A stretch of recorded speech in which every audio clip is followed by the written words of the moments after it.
Kanisa limejitosa katika zoezi linaloendelea la usajili wa wapiga kura linaloendeshwa na Tume Huru ya Uchaguzi na Mipaka IEBC, likitoa wito kwa vijana wa kushiriki katika zoezi hilo. Hata kubadilisha unabadilisha hapa. Makasisi wanashikilia kuwa vijana ambao wanastahili kushiriki katika mchakato wa kidemokrasia lazima wajisajili kuwa wapiga kura kabla ya uchaguzi mkuu wa mwaka ujao. Wanasisitiza vijana lazima wajitahidi kuwa na kadi za kupiga kura pamoja na vitambulisho ili kuleta mabadiliko yanayotarajiwa katika uongozi wa nchi mwaka ujao.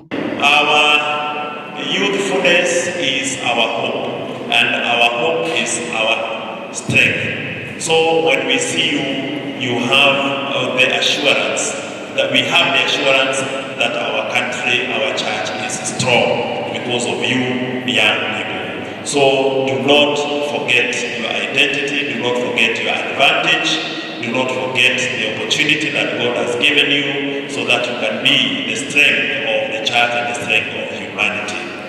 Haya yanajiri wakati ambapo Tume ya Uchaguzi IEBC inaashiria idadi ndogo ya vijana wanaojisajili kama wapiga kura. Vijana vile wametakiwa kutopoteza utambulisho wao wala fursa zilizo mbele yao, huku kwani nguvu ya baadaye ya kanisa na nchi iko kwa vijana. The young people have come out very strongly to go and register.